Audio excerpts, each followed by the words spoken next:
Bismillahirrahmanirrahim. Assalamu alaikum. This is your chemistry teacher and today we are going to start our new topic, that is the chemical properties of S block element. Last time हम लोगों ने S block element की properties पढ़ ली थी कि ये group 1 और group 2 के एलिमेंट्स होते हैं एंड आफ्टर दैट फिर हमने इसका ग्रुप ट्रेंड भी पढ़ा था, electronegativity, atomic radius, ionization potential. तो लाजिम सी बात है, एटॉमिक रेडियस भी हमने देख लिया कि ये ग्रुप के अंदर जो है वो क्या होते हैं, एटॉमिक रेडियस डिक्रीज होते हैं, इंक्रीज होते हैं, लेकिन ग्रुप 1 की निस्बत ग्रुप 2 का एटॉमिक रेडियस जो है वो डिक्रीज होता है। ठीक है, लेकिन ग्रुप 2 ऊपर से नीचे वो भी इंक्रीज हो रहा होता है।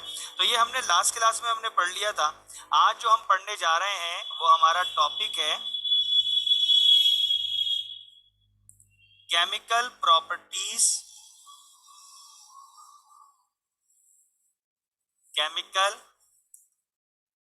प्रॉपर्टीज ऑफ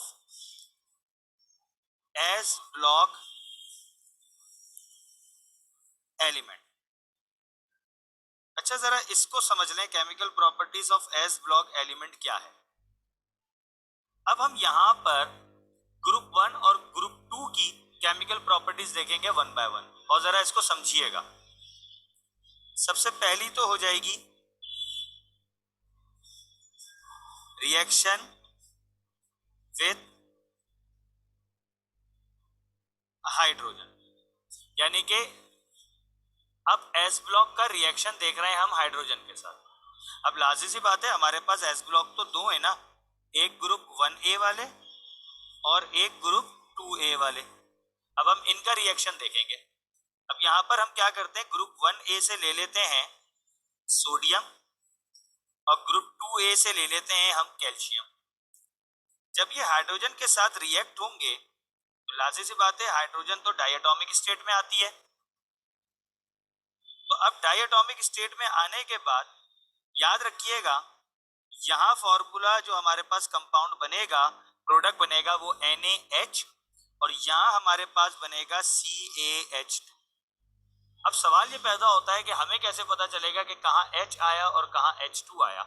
इसके लिए हमें थोड़ा सा ग्रुप 1 और ग्रुप 2 के बारे में मालूमात हासिल करना पड़ेगी। हम जानते हैं कि जो ग्रुप 1 है इसकी +1 वैलेंसी होती है और ग्रुप 2A की +2 वैलेंसी होती है, यानी कि ये जो हमारे पास सोडियम है इसकी प्लस वैलेंसी होगी और कैल्शियम की 2 प्लस वैलेंसी होगी।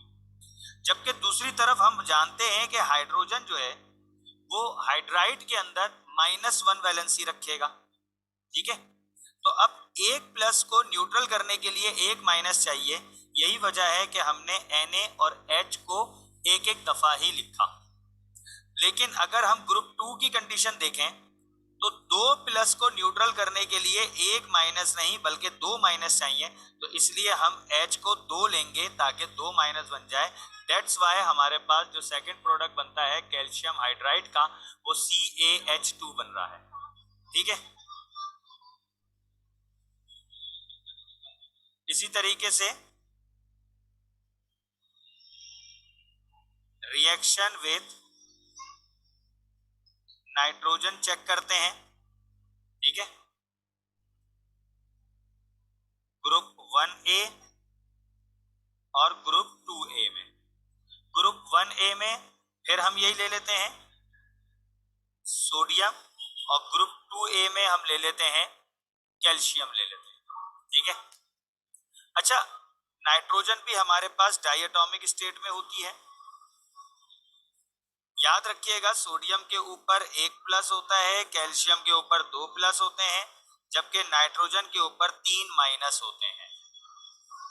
तो अब ऐसी सूरत में ये -3 को न्यूट्रल करने के लिए +3 होने चाहिए, यानी कि मैं लूंगा Na3N, ये हमारा बनेगा इसका कंपाउंड।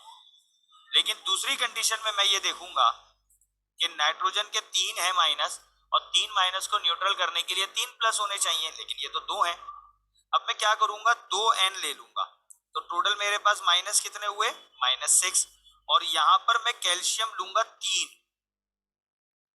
तो टोटल मेरे पास प्लस कितने हुए, +6, न्यूट्रल हो गए।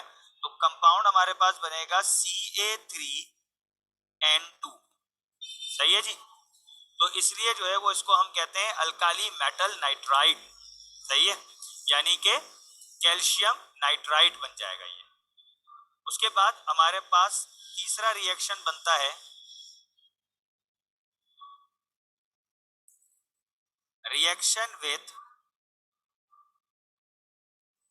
हैलोजेंस। अब हैलोजन कहते हैं X को, और इसमें फ्लोरीन, क्लोरीन, ब्रोमीन, आयोडीन कोई भी आ सकता है। अब लाजिमी सी बात है, हम जब यहां पर ग्रुप 1A में भी देखेंगे और ग्रुप 2A में भी देखेंगे। ग्रुप 1A में आप ले लें सोडियम, ग्रुप 2A में आप ले लें कैल्शियम। अब हैलोजन आपके पास कोई सा भी आप हैलोजन ले सकते हैं, तो हम जरा एक मोस्ट अबंडेंट यूजफुल हैलोजन लेते हैं क्लोरीन। आप जानते हैं क्लोरीन भी एक गैस है, तो वो भी डायटोमिक हालत में आती है। फिर वही बात कि सोडियम के ऊपर एक प्लस होता है, क्लोरीन के ऊपर एक माइनस होता है, तो एक प्लस को न्यूट्रल करने के लिए एक ही माइनस चाहिए, तो हमारे पास प्रोडक्ट में NaCl दोनों एक एक आ जाएंगे। ठीक है। अच्छा, कैल्शियम के ऊपर हमारे पास दो प्लस होते हैं, क्लोरीन के ऊपर एक माइनस होते हैं, तो दो प्लस को न्यूट्रल करने के लिए दो माइनस चाहिए, तो इसलिए हम दो क्लोरीन लेंगे ताकि दो माइनस बन जाए।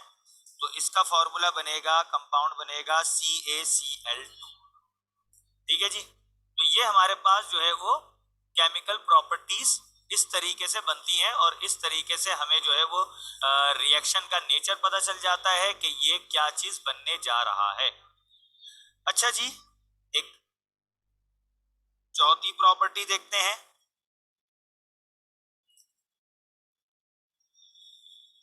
Reaction with oxygen.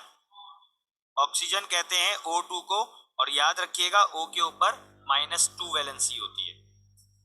फिर हम क्या करते हैं, ग्रुप 1A और ग्रुप 2A। ग्रुप 1 से सोडियम ले लें, ग्रुप 2 से कैल्शियम ले लें। आपको पता है कि ऑक्सीजन भी डायटोमिक स्टेट में पाई जाती है। अब चूंकि सोडियम जो है वो एक प्लस रखता है, ऑक्सीजन दो माइनस रखते हैं, तो एक प्लस जो है दो माइनस को न्यूट्रल करने के लिए दो प्लस चाहिए होंगे, तो इसका मतलब है आपका कंपाउंड बनेगा Na2O सोडियम ऑक्साइड। सही है। वो डिफरेंट कंडीशन है, पैरोक्साइड भी बन सकता है, वो एक अलग चीज है, उसमें फिर Na2O2 बन जाता है।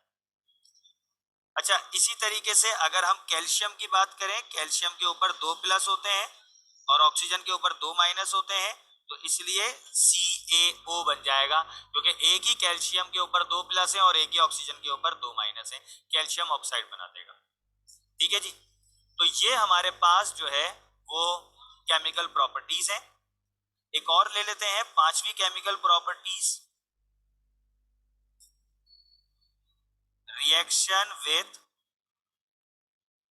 वाटर। वाटर कहते हैं H2O को, और याद रखिएगा कि वाटर को जब हम रिएक्शन में प्रोसीड करते हैं, तो इसको हम रेडिकल में इस तरह तोड़ते हैं कि H प्लस और OH माइनस। याद रखिएगा, इसलिए आप परेशान मत होइएगा, किसी भी रिएक्शन में हम वाटर को H2O लिखने के बजाय H प्लस और OH माइनस लिख देते हैं। ठीक है। Group 1A, group 2A। ठीक है। ग्रुप 1A में ले लें आप सोडियम, ग्रुप 2A में आप ले लें कैल्शियम। अब मैं इसका वाटर के साथ रिएक्शन करा रहा हूं, क्योंकि मैंने आपको कहा था कि हम वाटर को इस तरह भी लिख सकते हैं कि H प्लस और OH माइनस। सही है। ये हम इसलिए लिखते हैं ताकि हमारे लिए आसानी हो जाए। ठीक है।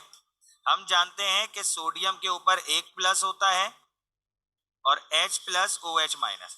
प्लस हमेशा माइनस के साथ बॉन्ड बनाएगा, एक प्लस को न्यूट्रल करने के लिए एक ही माइनस चाहिए, तो इसलिए Na जो है वो OH के साथ बॉन्ड बना देगा और H आपका अकेला अलग हो जाएगा। और हम जानते हैं कभी भी हाइड्रोजन एटॉमिक फॉर्म में अलग नहीं होगा, वो डायटोमिक फॉर्म में अलग होगा, इसलिए H2। अब आप फिर इसको बैलेंस कर सकते हैं। मैं जितनी भी इक्वेशंस आपको बता रहा हूं ये अनबैलेंस है, फिर आप बैलेंस करने के लिए जो है वो इसको यूं बैलेंस कर लेंगे जैसे Na plus H2O arrow NaOH plus H2, यहाँ पर आप 2 लगाएंगे तो Na आपके 2 हो जाएंगे, हाइड्रोजन आपके 4 हो जाएंगे, यहाँ 2 लगाएंगे, ये आपकी इक्वेशन बैलेंस हो जाएगी। ठीक है, याद रखिएगा मैं आपको इस वक्त समझाने के लिए अनबैलेंस इक्वेशन समझा रहा हूँ, लेकिन आपने पेपर में अनबैलेंस इक्वेशन नहीं लिखनी है, आपने बैलेंस ही करनी है। ठीक है, अच्छा सेकंड कंडीशन देखें आप, कैल्शियम के ऊपर 1 प्लस होता है, अब अगर वाटर के साथ रिएक्ट करा रहा है, सॉरी कैल्शियम के ऊपर 2 प्लस होते हैं, तो ये 2 प्लस 1 माइनस के साथ तो न्यूट्रल हो ही नहीं सकता, इसको तो कम से कम जो है वो 2 माइनस चाहिए। ठीक है, तो OH हमारे पास 2 चाहिए होंगे तब जाके 2 माइनस हो जाएंगे। तो अब हमारा जो फॉर्मूला बनेगा CaOH ट्वाइस, इसलिए हमने OH को 2 रखा। ठीक है, पीछे क्या बचा, हाइड्रोजन, हाइड्रोजन सिंगल फॉर्म में नहीं लिखते, हम डायटोमिक फॉर्म में लिखते हैं। अब आप इसको फिर बैलेंस कर देंगे इक्वेशन को। तो ये हमारे पास केमिकल प्रॉपर्टीज हो गई एस ब्लॉक एलिमेंट की। ठीक है जी, अब उसके बाद हमारे पास जो न्यू टॉपिक है वो हमारे पास टॉपिक है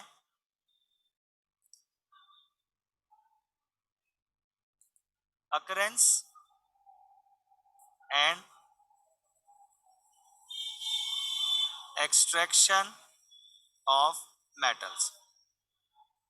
अब हम ये देख रहे हैं कि हमारे पास जो ग्रुप 1 और 2 के एलिमेंट्स हैं, जो मेटल्स हैं, वो हमारे पास कहाँ पाए जाते हैं, किस हालत में पाए जाते हैं, और अगर हम उनको खालिज करके हासिल करना चाहें तो हम किस तरीके से ये काम कर सकते हैं, इसको हम कहते हैं एक्सट्रैक्शन। ठीक है, तो सबसे पहले बारी आएगी ग्रुप 1A की, जिसको हम कहते हैं अल्काली मेटल्स। अब ग्रुप 1A के जो अल्काली मेटल्स हैं, ये बात याद रखिएगा कि ये हमें फ्री हालत में नहीं मिलते, do not occur in free state, बल्कि ये हमें कंबाइन स्टेट में मिलते हैं, यानी कि किसी दूसरे एलिमेंट के साथ मिलके ये कंपाउंड बना के मिलते हैं। जैसे एग्जांपल के तौर पर मैं आपको बताता हूं कि सोडियम जो है is found in the form of Bryan, अच्छा इसको हम कहते हैं सॉल्ट। ठीक है, इसके अंदर मिलावट हो। तो अब मैं ये चाहता हूं कि सोडियम मेटल हासिल कर लूं, तो अब मैं हेडिंग डालूंगा extraction of sodium metal. Sodium metal को खालिज करना चाहूं तो सबसे पहले मैं सोडियम मेटल को खालिज करूंगा ब्राइन से, यानी कि NaCl से, एक प्रोसेस के जरिए से। उस प्रोसेस का नाम है डाउन प्रोसेस, डाउन प्रोसेस के जरिए से। अब इस डाउन प्रोसेस में होता क्या है, जरा इसको हम समझ लें। सबसे पहले तो इसमें फ्यूज्ड, फ्यूज्ड कहते हैं मेल्ट को, पिघला हुआ NaCl चाहिए। अब NaCl जो पिघलता है वो NaCl हमारे पास पिघलता है 800 डिग्री पे।